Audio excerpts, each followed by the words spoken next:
हुतात्मा कॉम्रेड कृष्णदासजी यांच्या 52व्या निमित्त आज या ठिकाणी जे व्याख्यान आयोजित करण्यात आलेले आहे ते व्याख्याते जे हेमंत देसाई या ठिकाणी आलेले आहेत. त्याचप्रमाणे आजचे कार्यक्रमाचे अध्यक्ष क्रांती जेजुरीकर आलेले. आता कार्यक्रम चालू करत आहे त्याआधी अध्यक्ष क्रांती जेजुरीकर, हेमंत देसाई, प्रकाश रेड्डी, मिलिंद रानडे. कृष्णा देसाई यांच्या कार्यक्रमाला हजर राहण्याचं एक भाग्य मला मिळाले. याच्याबद्दल कॉम्रेड प्रकाश रेड्डी, कॉम्रेड मिलिंद रानडे, अध्यक्षा जेजुरीकर बाई आणि आपण सगळ्यांचे मी आभार मानतो. आजच्या भाषणाचा विषय आहे तो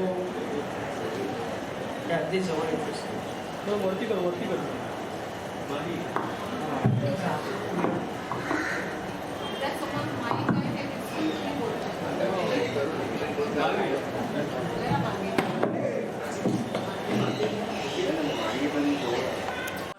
भाषणाचा विषय एकूण राजकारणाची जी अधोगती झालेली आहे तो विषय आहे.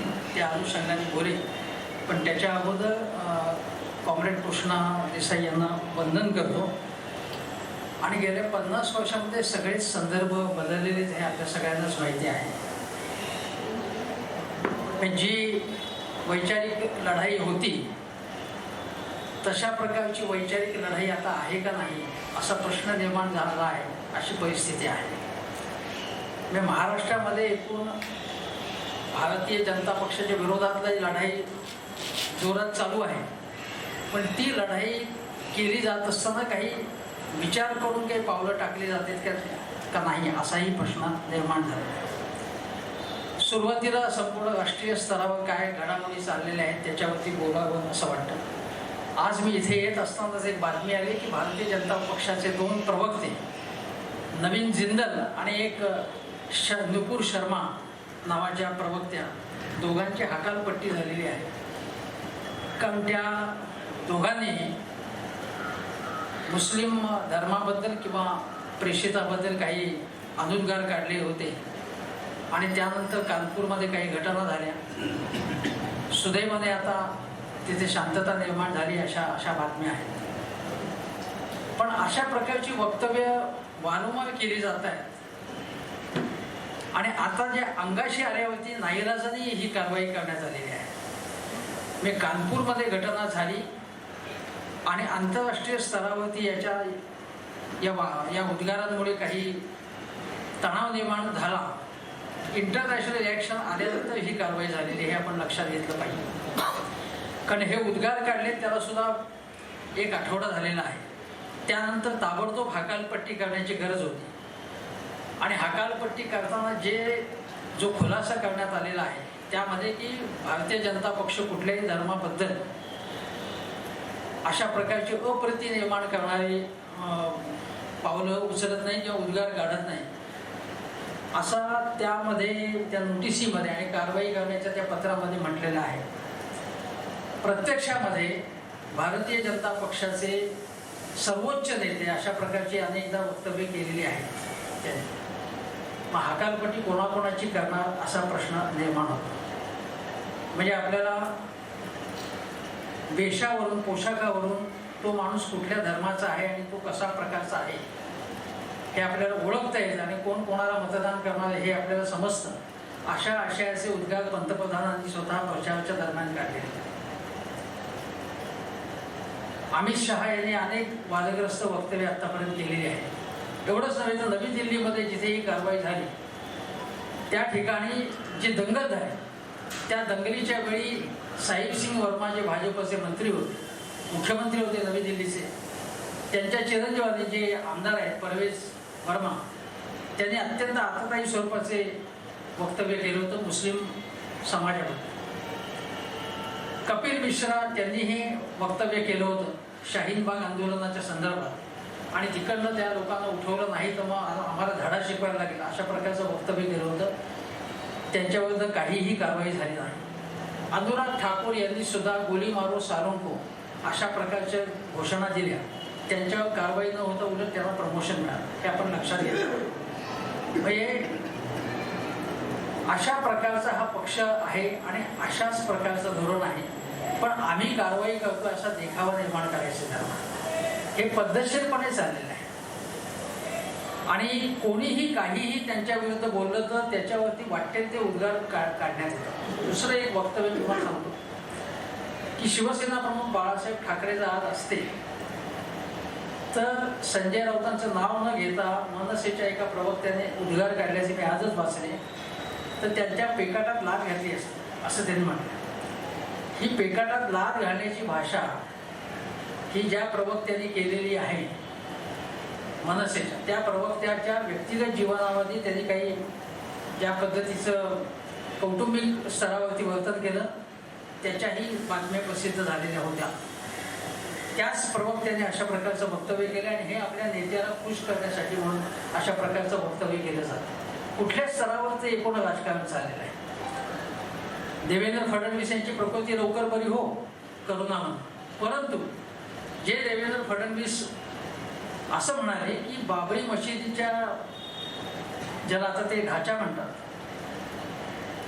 पण जेव्हा घोषणा दिल्या जात होत्या तेव्हा मस्जिद असा शब्द उच्चारूनच घोषणा दिल्या जातात. एक धक्का और दो, बाबरी मशीद तोड दो अशी ती घोषणा होती. आता ते म्हणतात ती मशीद नव्हतीच, तो ढाचा होता. त्यावेळीपासून आत्तापर्यंत ते महापौर होते, त्यानंतर प्रदेशाध्यक्ष होते, मुख्यमंत्री झाले. आत्तापर्यंत कधीही त्यांनी सांगितलं नव्हतं की त्या आंदोलनामध्ये मी होतो. पण आता ते असं अभिमानाने सांगतात की हो ती मशीन मी तोडली आणि त्या आंदोलनामध्ये मी होतो, मी तुरुंगातही गेलो होतो असं सांगतात, अभिमानाने सांगतात. लाज वाटायला पाहिजे. एका महाराष्ट्राचा मुख्यमंत्री जे घटनात्मक पदावरती होता त्याला बाबरी मशीद मी तोडली हे अभिमानाने सांगणं खरोखरच लाज वाटायला पाहिजे. पण ती लाज वाटत नाही. आणि त्याला उत्तर म्हणून जे शिवसेनेचे नेते सांगतात की आम्ही सुद्धा त्याच्यामध्ये होतो आणि अभिमानाने सांगतात. शिवसेना पहिल्यापासून अभिमानाने काय काय गोष्टी सांगत होती आणि सांगत आहे ते आपण जाणतोच. पण ही भारतीय संविधानावरती लोकशाहीवरती आघात करणारी घटना ज्याच्यामुळे संपूर्ण सुराचं चक्र भारतामध्ये सुरू झालं, ती घटना तिथून सुरू झाली. त्याच्याबद्दल अशा प्रकारचा अभिमान मानणं आणि त्याचा पुकारा करणं की हो मीच केलं ते, हे खरोखरीच लांछनास्पद आहे. महाराष्ट्राच्या राजकारणाची अधोगती कुठून कुठे झालेली आहे हे आपण लक्षात घेतलं पाहिजे. लाज वाटायला पाहिजे. स्पष्ट शब्दात सांगायचं, लाज वाटणं हा शब्द मी एकदा वापरला होता एका चर्चेमध्ये. तेव्हा हा शब्द आक्षेपार्ह असं करून भाजपच्या प्रवक्त्यांनी माझ्यावर टीका केली. मी म्हणलं लाज वाटणं हा अजिबात आक्षेपार्ह शब्द नाही. तुम्ही ते काम करता त्यावेळी असे शब्द वापरणं जरुरीचं असतं म्हणून ते वापरायला लागतं. इतके दिवस इतके वर्ष आम्ही तिथे नव्हतोच असं जे सांगणारे भारतीय जनता पक्षाचे लोक आता न्यायालयीन सगळी प्रक्रिया संपल्यानंतर, तुम्ही आठवा की उमा भारतींना जेव्हा केस चालू होती, उमा भारती, मुरली मनोहर जोशी, अडवाणीजी, त्या शेवटच्या टप्प्यामध्ये त्यांना प्रश्न विचारण्यात आला की काय नेमकं झालं. त्यांनी काहीही सांगायला बोलायला नका. तोपर्यंत एक अक्षरही बोलत नव्हता कारण त्याच्यामध्ये आपण सापडू हे त्यांना माहिती. जेव्हा निर्दोष जेव्हा ते सगळे सुटले त्यानंतर पोपटासारखे बोलायला लागले. हे आपण लक्षात घेतलं पाहिजे. आणि या प्रकारचं राजकारण आज सुरू झालेलं आहे.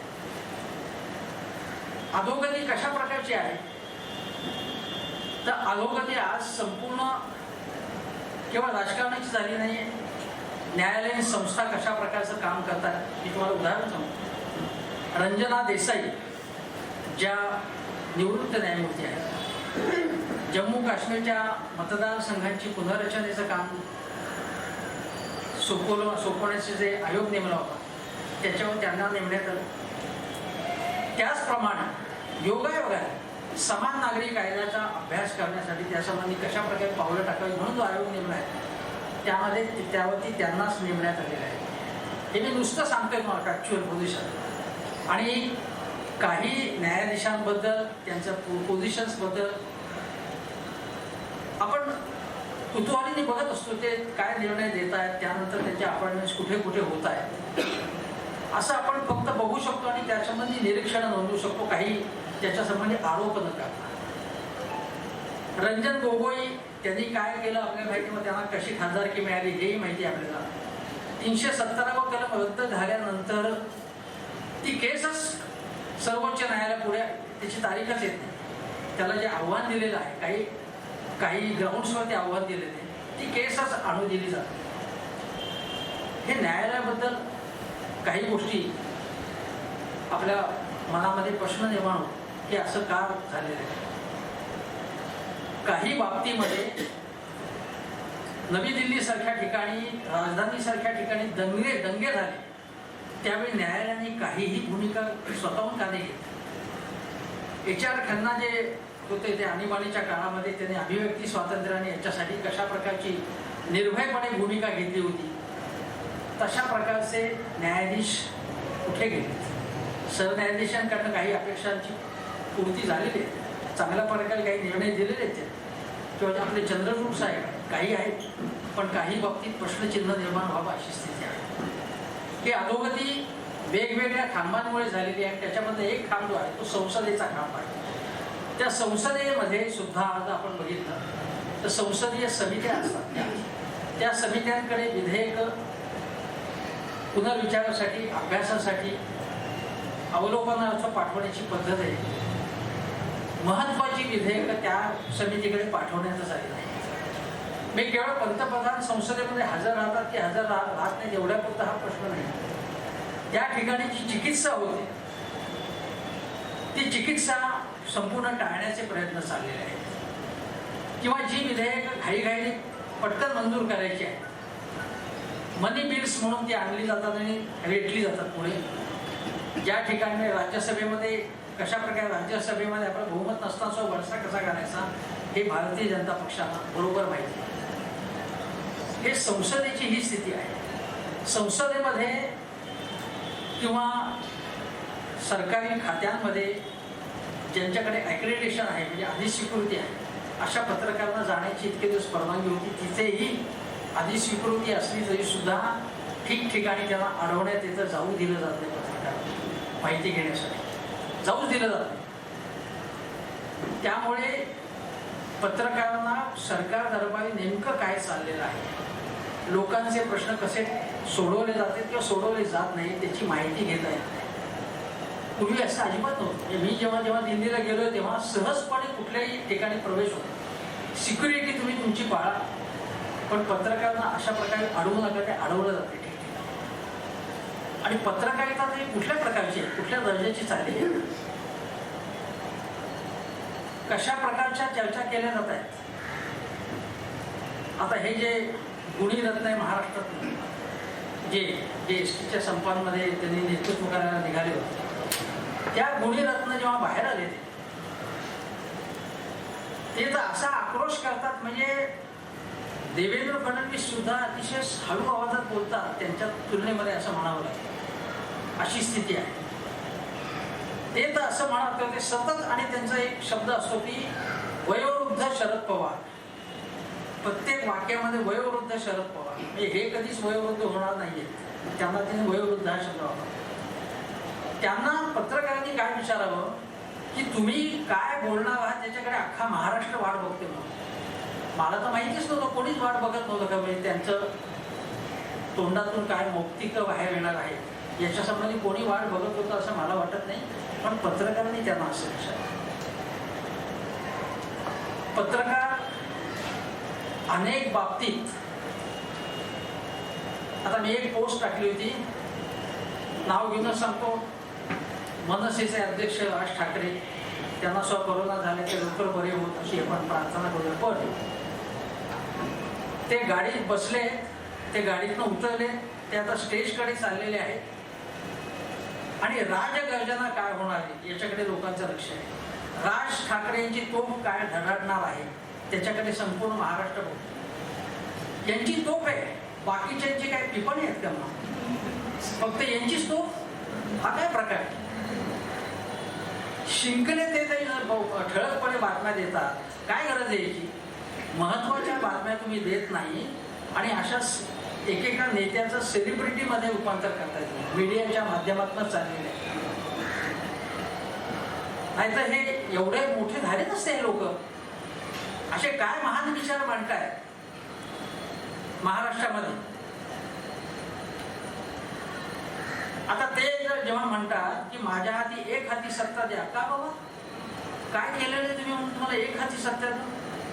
काँग्रेसच्या सुद्धा एक हाती सत्ता दिली जात नाहीये, राष्ट्रवादीला मिळत नाहीये, शिवसेनेला मिळत नाही. तुमच्या हाती एक हाती सत्ता दिल्याचं तुम्ही काय काम केलेलं आहे हा प्रश्न विचारायला लागेल.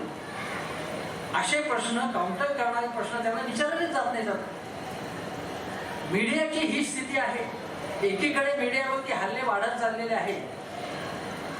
म्हणजे NDTV वरती रेड्स पडल्या आपल्याला आठवत असेल मोदी सरकार आल्यानंतर, आणि अशा बातम्या यायला लागल्या की जणू काय त्यांनी प्रचंड मोठी चोरी केलेली आहे. काहीही झालं नाही, कोणी काही करू शकत नव्हतंच काही त्याच्यामध्ये. वाटते त्या कन्या त्यांच्या विरुद्ध पिकवल्या जात होत्या. रवीश कुमार जेव्हा रोजच्या रोज तोफ डागत होता तेव्हा त्याच्या व्यक्तिगत जीवनासंबंधी काही ट्रोल केलं गेलं, काही बाबी ज्या आहेत त्या सोशल मीडियावर हे करण्यात आलं. जेव्हा हाथरसला जाऊन एक पत्रकार गेला कव्हर करायला, त्याला अटक करण्यात आली. द वायर मध्ये काही रिपोर्ट्स आल्यानंतर पहाटे उठून वायरच्या संपादकाच्या घरी योगी आदित्यनाथांचे सगळे पोलीस तिथे गेले. काय प्रकार आहे? एवढी दहशत, ही दहशत, ज्या पत्रकारांची दहशत वाटते त्यांना तुम्ही नोकरीवर काढून टाकता. पुण्यप्रसन्न वाजपेयींनी जेव्हा पोल खोली की अमुक एका आदिवासी क्षेत्रातल्यांना त्यांना मदत केली अशी सरकारने बातमी दिल्यानंतर प्रत्यक्ष तिथे जाऊन जेव्हा रिपोर्टिंग करण्यात आलं आणि त्याच्यावरती चर्चा घडवण्यात आली तेव्हा हे सगळं बोगस प्रकार आहे. कुठल्याही प्रकारची तशी मदत करण्यात आली नव्हती हे स्पष्ट झालं. ज्या पुण्यप्रसन्न वाजपेयींनी ते केलं त्यांना काढून टाकण्यात आलं. हे का होत आहे आज? तर आज सगळ्यात बजेट जे आहे, जास्तीत जास्त बजेट जे आहे सरकारी ॲड्सचं बजेट हे सगळ्यात जास्त आहे सगळ्या प्रायव्हेट सेक्टरपेक्षा. आणि ते तुम्ही जर बघितलं तर जाहिरातीचं बजेट इतक्या प्रमाणात वाढलंय काँग्रेसच्या काळापेक्षा की त्या याच्या खाली, त्या रेट्याखाली सगळेजण शांत झालेले. संपादकांना काढतात, मालकांनाच विकत घेतात, अशी स्थिती आहे. आणि एवढी भयानक स्थिती ही, हे लगेच म्हणतात की आणीबाणीमध्ये थोडासा काळ होता तो, त्या आणीबाणीच्या काळात काही त्याचं कोणी समर्थन करत नाही. पण ही या प्रकारची या गोष्टी घडत आहेत आज मीडियामध्ये. तुम्ही जर बघा अंजना कश्यप, तो रोहित सरदाना, अर्णब गोस्वामी,